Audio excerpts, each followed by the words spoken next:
Yo, what's going on, E7 fam? I'm Sue, and this is my beginner's guide to Rift Season 4. It's pretty late as I'm recording this. I just got done like a 4 to 5 hour joint session stream with my good buddy Tristan, where we tried to come up with what would arguably be the best beginner team to get you started on your Rift journey for Season 4. There are a couple of good things about this version of Rift and a couple of bad things. So the good thing is that this is probably the most free-to-play friendly season of Rift we've ever gotten. If you don't have Robin, there are plenty of replacements. They're just not nearly as good as Robin. The bad news on this thing is that it's very, very RNG heavy. There's a lot of things that need to go right in order for you to kind of get an efficient clear. It's not going to be like Wukong or Fene where you're going to be able to clear it at lower Rift controller levels in order to get like, you know, maximum value out of it. You're not going to be able to just like drop Robin or a character into it and do super successful. I'm on RC5/6 as I'm recording this, and it's definitely closer to Season 1 with Kayn than it is something like Fene, where we could just use Fene and it just solos the whole thing by itself right from the get-go. Now, let's talk about who we're fighting in the Rift so that way you understand where we're coming from. It is the Molten Apocalypton, right? This passive here, fundamental difference. As you can see, you cannot trigger counterattacks or dual attacks here, so characters like Lilius or Tamarin are just terrible. Cannot receive combat radius increase effects other than provided by the speed stat, so don't think about playing things like Idle Shear. Again, no Tamarin. Remains even after reviving. Now, as you can see here, the character is unaffected by all debuffs except for Burn and Bleed. When suffering a single target attack, decreases damage received by 90%. Attacks do not miss. So, that should clue you into exactly what we're doing here with this version of Rift. Single target attacks are garbage. Only AoE attacks do good damage. Character is only affected by burns and bleeds. And now when you come to this passive here, Sealed Might, it makes things pretty apparent what we're trying to do here. When attacked, if all three authorities are sealed, inflicts one shackle effect on the Apocalypton. At the end of the turn, when all three authorities are released, decreases the shackle effect by 1. Now, if you read Shackles here, which is what you get when you dispel all three authorities, increases damage dealt by burn and bleed by 140% and decreases attack by 5%, so you take less damage. When suffering an attack that targets all allies, increases the damage suffered by 60%. So, burns, bleeds, and AoE do a ton more damage here compared to other sources. Single target attacks are trash. And in order to get maximum value out of this, to get the full 6 shackles, you need to dispel these 3 authorities. So let's go through them each one at a time. So Authority 1 says after being attacked 4 times by an AoE attack, it dispels this authority for 2 turns. The second one says after being attacked by 3 debuff attacks, basically if you're attacked 3 times while it has a debuff, that is going to cleanse the second authority. And then the third authority says after being attacked 4 times by a target that has a buff, it will dispel it. So ideally you want to set up a team that gets buffs at the start of the fight, then lands a bunch of debuffs, preferably with an AoE attack, so either AoE burn, AoE bleed, and then you just dogpile on it with a bunch of AoE attacks. It'll cleanly wipe out all of the authorities, and then you'll start stacking up the shackles to do big damage. Now, as an aside, this move here, Biofield says, when the target is not a knight, penetrates the target's defense by 50%, attacks the front row first. When the caster is granted, blah, blah, blah, yeah. So basically, this would lead you to believe that you need a knight. That is not true at all. As you can see here, this is the team that Tristan, myself, and chat ended up coming up with. It is very, very good. As you can see, it is also super free-to-play friendly. You do not actually need a knight. Carrot is actually going to be your knight for this run, and we'll get into it in just a second. But as you can see, the characters on the left, Carrot and Hazel, those are going to be the core characters for this strategy. I think that playing anything other than them is pretty much just significantly worse in everything we've tested. At least right now, as I'm recording this, where I'm on RC5, Tristan has been trying to push to get a 2-run clear as early as RC2. And no matter what we throw at it, these 2 characters just outperform everything. So I'm going to let you guys know now that these are pretty much the core characters. Mascot Hazel and then Carrot. but a lot of other things can work in the other 2 slots, and we'll talk about that when we get there. So let's start by talking about Mascot Hazel. So Mascot Hazel is just the best healer you can play. You can only play red Soul Weavers anyway. We did, by the way, try Bomb Model Kana, for example, right? On Bloodstone. Doesn't work out, just doesn't provide anywhere near enough healing, and you need to be able to get rid of the unbuffable and other stuff. Hazel does that fantastically. She also gives greater attack buff to Carrot, which is super good because, again, burns are the only things that really do damage aside from AoE attacks. And in case you forgot, Carrot's passive says whenever she's hit, she grants a burn to the enemy, so that's going to be super, super important. Do make sure, by the way, that you have your Hazel at plus 30, or at least get the increases effectiveness of fire elemental allies by 10%. You need 105% effectiveness here in this fight, but if Hazel is on your team, you only need 95, and then Carrot also reduces that effectiveness requirement with her skill tree, another 5%, meaning you only need 90. So if you play Hazel and Carrot together, it is significantly easier to clear this because you need less gear in order to actually get through the thing. You could try something other than Hazel, but because she gives a full attack buff to your entire team and greater attack buff to the highest attack member of your team, that's going to be the buffs that you need in order to get rid of one of the authorities.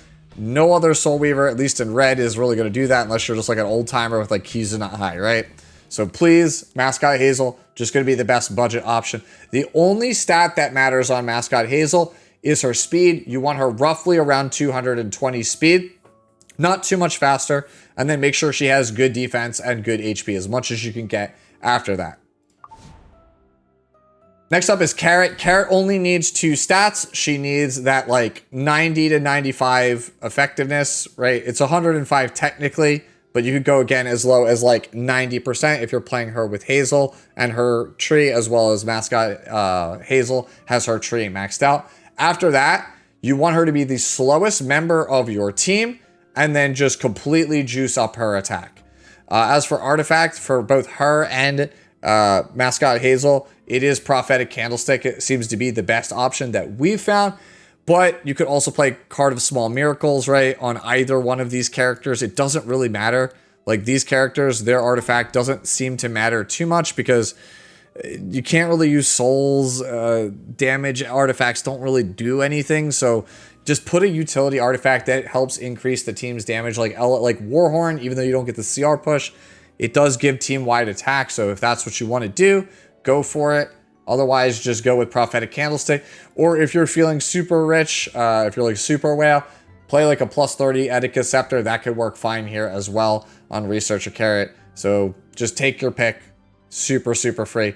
Mascot Hazel at 220 and should be the fastest character on your team. Researcher Carrot as slow as possible.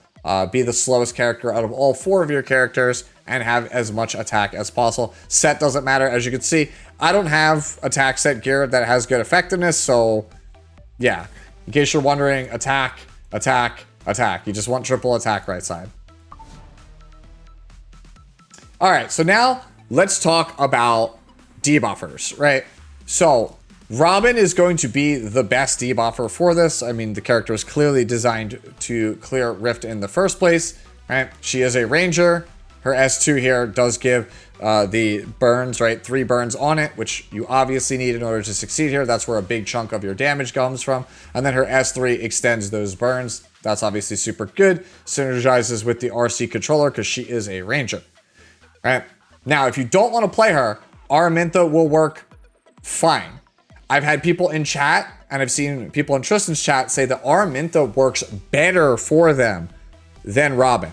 I could not replicate this, so I cannot confirm the validity of this, but I can tell you Araminta will be able to do this over Robin. So if you do not want to play Robin, you can play Araminta. In my experience, she is roughly like 80% as good as Robin. She's not as good as Robin, but if you already have a plus 15 Araminta, if she's your girl, and you just don't want to pull Robin because you want to save for a collab, Araminta is the character to go with. For her artifact, right, you're going to want her to be on either Prophetic Candlestick or Etika Scepter, just like with Carrot. Everything else that I'm going to talk about with Robin is going to apply here. Now, Robin should be, speed-wise, 10 speed slower than your mascot Hazel in order to get the most efficient clear. I say most efficient because you can get at least RC5, you can get a 2-run clear, right? I think as low as RC2, if your gear is absolutely cracked like Tristan, you can play Robin and actually get there off of 2 clears. But I recognize that people do want to also have Robin for RTA.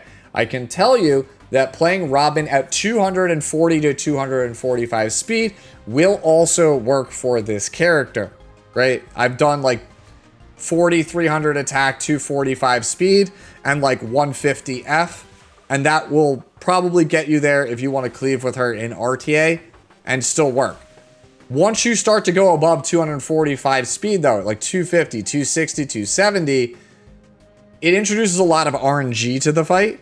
And as a result, you're going to get like a lot of like 3-run clears and no 2-run clears. So unless you just absolutely need to have the character for cleave and you don't care about clearing things inefficiently, I highly recommend that you put Robin at roughly around 205 to 210 speed. Somewhere in that window works out really, really good for her. Now, as for artifacts, Prophetic Candlestick can absolutely work for the character. Seal of Capture is a good budget option if you have that as well. But the best option I have personally found is her own in Assassin's Pledge. Tristan prefers Prophetic Candlestick. I have found that this consistently puts up like 10% more damage over time on the boss during the fight. Prophetic Candlestick just didn't work out for me as much. So for me, Assassin's Pledge, and if you don't have it, again, Seal of Capture from the Naqual event from a couple years ago, that could work. The problem with Seal of Capture is that you will not be reaping the benefits of the burn as often because Assassin's Pledge can do burns on S2 and S3. Seal of Capture only works on S1, which means it's not going to be as effective, right? So that's why I'm going with Assassin's Pledge. Also, Pledge gives effectiveness, so you only need about 63% effectiveness on your Robin if you want to play her on Pledge, as well as, assuming you have the skill tree invested in from Hazel as well as Carrot. So that's like the lowest you can go. You can go like 63 effectiveness if you have her artifact. Otherwise, you have to play 90%. Right. Other than that, like I said, 205, 210 speed, as much attack as you possibly can after getting the necessary amount of effectiveness. As for the skill levels on Robin, I have her on Grace of Growth. I don't actually necessarily know what level you need, but ideally, the more of these you could get, the better.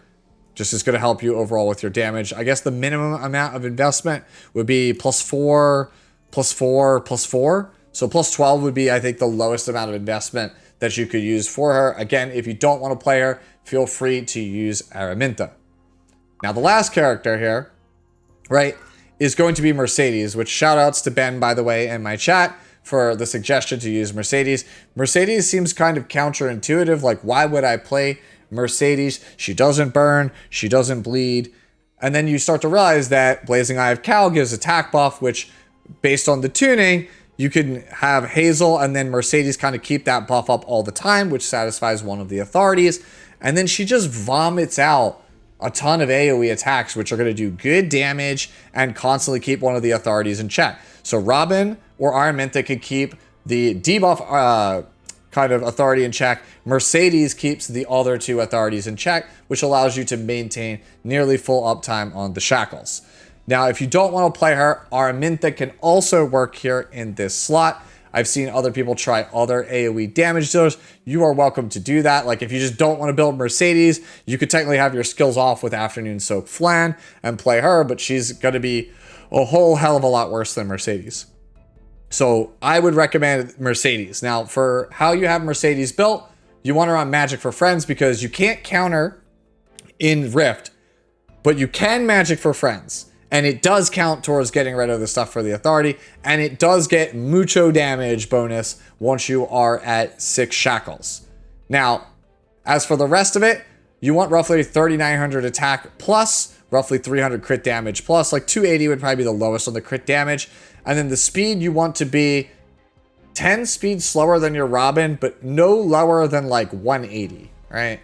That's pretty much where you want to be. So in a perfect world, you would have a 220 Hazel, a 210 Robin, a 200 Mercedes, and then you would have a dirt slow base speed Carrot that just has giga damage. That's pretty much how the team works. And then the last thing I want to say here, attack imprint here for everybody if you have it. It'll just give you overall more damage on the team.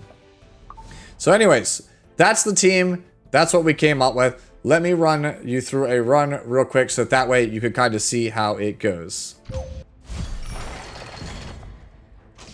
That hurt. Obey me.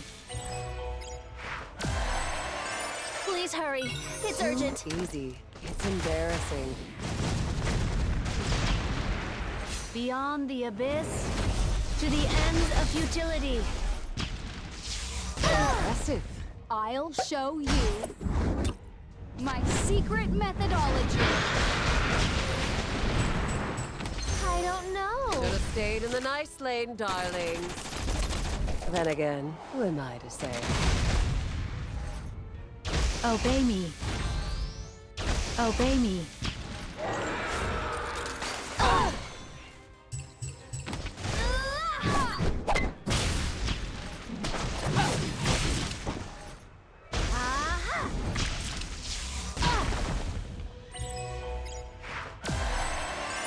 Let's get it over with. Oh.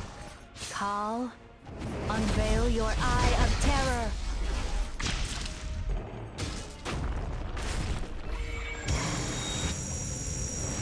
That hurt. Obey me. Obey me. I've already finished analyzing you.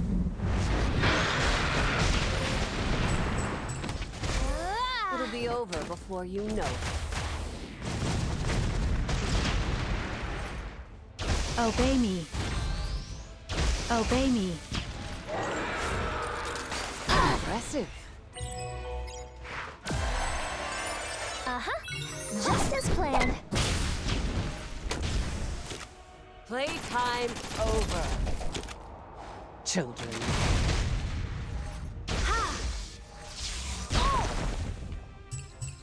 Oh, come on. Brace yourself.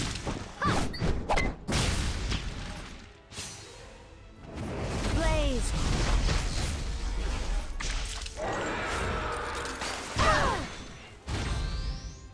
Obey me. Obey me. Let's get it over with. Obey me. Obey me.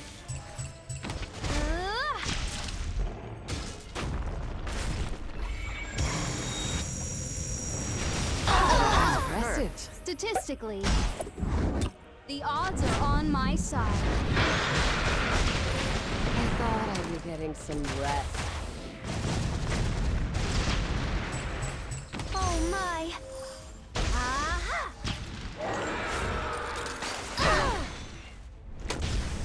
Let a girl have her piece, will ya?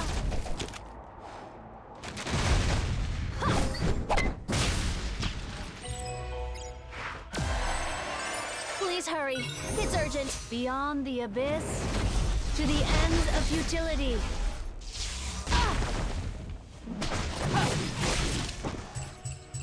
I don't know.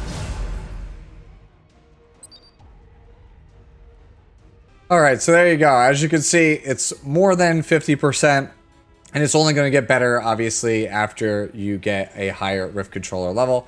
It's a pretty straightforward team. It should consistently get you about 50% every single time. I've had as high as like 75%. If I get like a ton of RNG to go in my favor, I don't get things resisted. I get a lot of lucky magic for friends procs, things like that. So yeah, your mileage may vary, but it should consistently get you roughly around like 45% or so at Rift Controller 2. With good RNG, it might get you 50%. And then as you progress higher up the RC levels, it'll very easily get you to the next level. So yeah, that's pretty much it. That's pretty much everything that we figured out on stream. So hopefully this is enough to get you started on Rift Season 4. If anything drastically changes, you know, I'll try to give you guys an update. I might make an updated guide once we get to the point where we can start soloing it, what Rift controllers that you're going to need for that, so on and so forth. And if I don't make another video, as always, you can just check down below for a pinned message with all of the details there. As always, enjoy the rest of your day, the rest of your week, and I'll catch you in the next one because it's 4 a.m. and I gotta go to bed. Later now.